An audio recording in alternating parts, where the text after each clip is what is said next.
Video today is Wednesday, April 2nd, 2025, and today we are going to be talking about last night's election results in the state of Wisconsin. If you stayed up a little bit late on the East Coast looking at the Wisconsin results, if you're like me, essentially, you saw that last evening the Democratic Party was able to take away a major and decisive victory in this battleground state in a race that was going to determine the future of the courts for many years to come.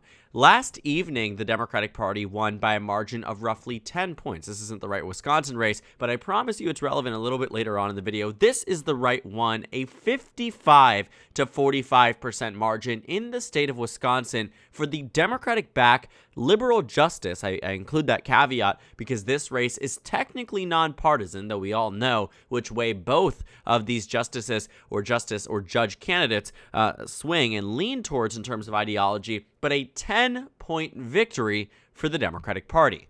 It also comes in with massive overperformances for Democrats in Florida's 1st and Florida's 6th district, two congressional districts that had special elections in which the Democratic Party didn't necessarily expect to be as competitive as it was, with Republicans only coming within nearly 15 points in districts that they had won in the last election by well over 30.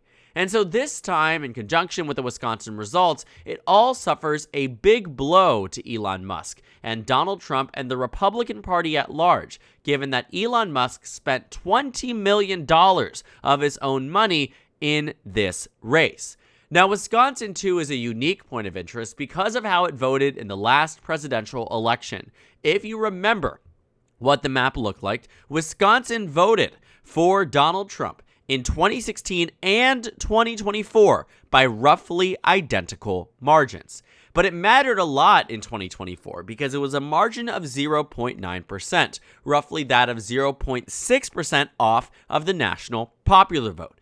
In fact, amongst almost all of the swing states, Wisconsin stood to be one of the closest to Donald Trump's national margin, which meant that the Wisconsin results would be a greater indicator of how potentially the nation is viewing this second Trump administration. Now, Donald Trump and Elon Musk are very close allies in the White House. It is clear as day, and Democrats are making it even clearer in their way that they are approaching politics in Florida, politics in Wisconsin, politics in Pennsylvania, and politics, arguably, all around the nation. NPR came out with an article this morning, or I guess this afternoon, updated, written, 5 takeaways from Tuesday's elections, including bad news for Elon Musk. Well, let's talk about what their 5 takeaways are. The first one, which is the most important, I'd argue, is that the results show some political headwinds for Trump and Republicans. The fact remains that Donald Trump won Wisconsin, and 5 months later, Democrats are now dominating and winning by 10 points. There has to be an explanation for that. What also matters, too, is that the results in Florida indicated a 16-point shift in Florida's 6th district and a 22-point shift in Florida's 1st district. And if Democrats were to replicate that in 2026 in the 16-point swing, which is, giving them a lot of leeway, not taking the best case for Democrats, but rather, the 16-point swing in the state of Florida, if you apply that to the 2024 House map, what you will find is that there were 60 seats won by Republicans decided by 15 points or less, which puts those seats in theory within reach for Democrats in the next election cycle. That's the first takeaway. The second one here is that it was a very bad night for Elon Musk, and it looks like Trump and his White House are recognizing that.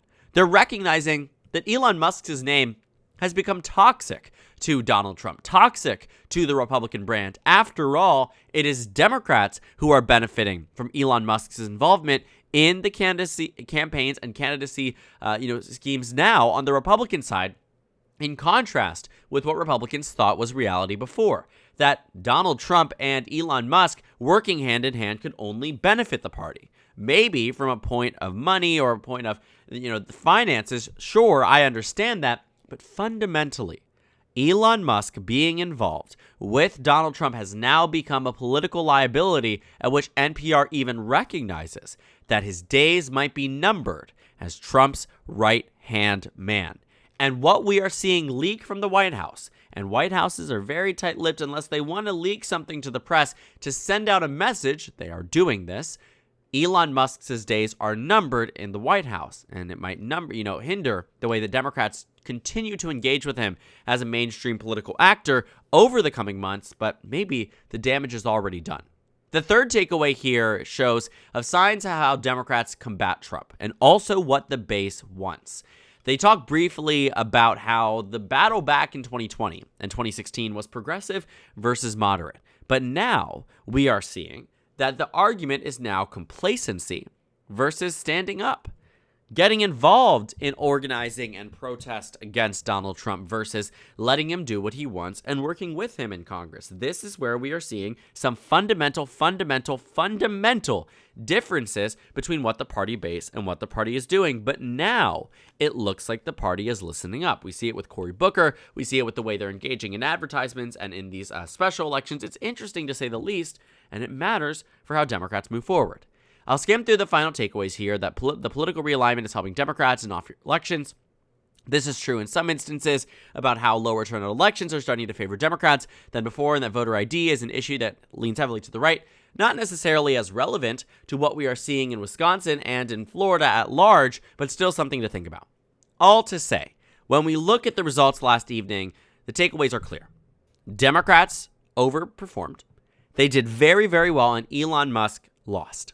Elon Musk, who was the biggest proponent of Republicans in this race, said that the future of humanity hinges on it, held rallies in Wisconsin for people to vote in the state. But guess what?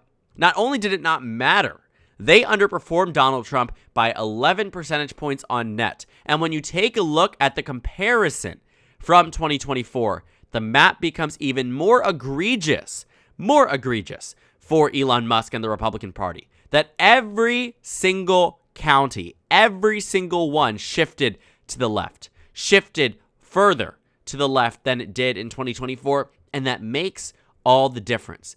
This is huge for the Democratic Party looking at these results that Susan Crawford was able to do quite well. And it isn't to say that there's, 11% of the population that has buyer's remorse about Donald Trump. I'm sure it is far less. But it is an indicator of those who are enthusiastic and those who feel it is necessary to turn out is skewing towards the Democrats heavily. And what are midterms, if not elections, that are determined by simply who feels engaged enough to turn out in an election that isn't the presidential race? That's why it matters for the Democratic Party, and that's why you see results like these that really do make a difference. And now thinking about Wisconsin's Supreme Court composition, the congressional districts in Wisconsin will likely be axed for 2026 or potentially beyond. And what that means for Democrats is that they will likely have an additional or two additional congressional seats come 2026. It also means the state legislative maps are to stay. They're supposed to be more nonpartisan under this court. They have been drawn to be more nonpartisan objectively, and Democrats are likely going to do well there too. And the implications of this election, I think, can also be extrapolated to the November elections in New Jersey and Virginia, because those elections, likewise to the midterms, likewise to special elections, are expected to be only engaged with and voted on by those who are the most tuned in, those who are the most excited and enthused to vote, and those who are the most angry. And in every case in recent elections, 16 out of the most recent 17 special elections that have taken place since Donald Trump's second term has begun, Democrats have overperformed. The last thing I want to talk about is the results in terms of not just necessarily Democrat versus Republican, but also too in terms of turnout. Look at the total reported number here, 2.364 million votes cast. Now, when I saw that number, I thought, wow. Not only was this a massive margin for Democrats, not necessarily unlike what they've been able to do in the past, but it was the total vote number that really got me. Look at the total vote numbers in 2023 in the Wisconsin Supreme Court race, 1.8 million. Now, that was a big thing for Democrats. They thought that was phenomenal, but look at the election prior to. The results there were quite low in terms of total turnout. The Democratic Party saw that overall, in the Wisconsin State Supreme Court, their candidate won by a pretty significant amount, but only 1.5 million votes cast. The reason why you saw the Wisconsin results earlier from 2022 was that 2022 being in its own right a pretty high turnout midterm election, the Democratic Party at large was organizing in a number of states, but didn't uniquely invest in Wisconsin as much as other battlegrounds. But guess what happened? 2.6 million voters turned out in Wisconsin. 2.3 million in this Supreme Court election, which is entirely unheard of. The fact remains, this Wisconsin Supreme Court race is closer in turnout to the 2022 midterms than to any of its preceding elections for the Wisconsin Supreme Court. These races are almost never voted in, and the fact that they are even rivaling that of midterm turnout from 2022 is so uniquely impressive to the organizing abilities of the Wisconsin Democratic Party and those aligned with Susan Crawford, because it historically has never been this high.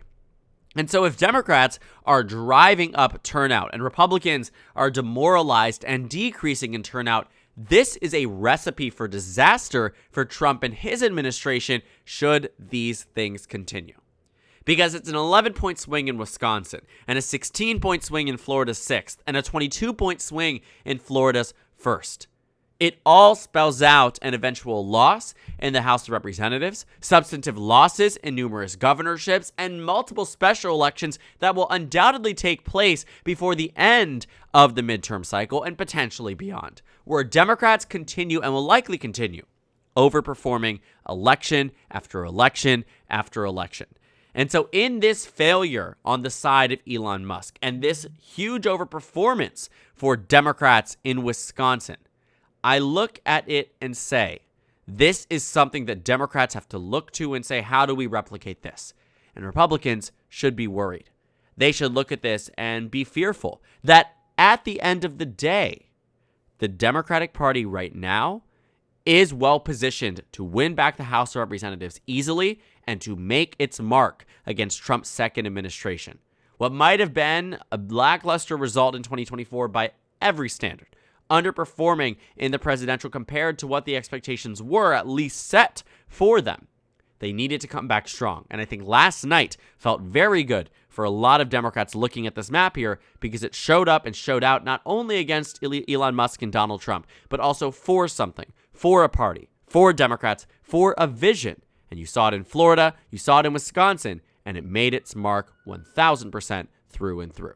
So thank you guys so much for watching this video. Make sure to comment down suggestions below. Subscribe on the left if you haven't already, and check out the Instagram and Twitter. At the bottom left of the screen, there's also a Discord server for you to go ahead and join. On the screen, there's a video for you to watch and a playlist for my 2025 election analysis videos. Again, thank you guys so much for watching, and I will see you all later today.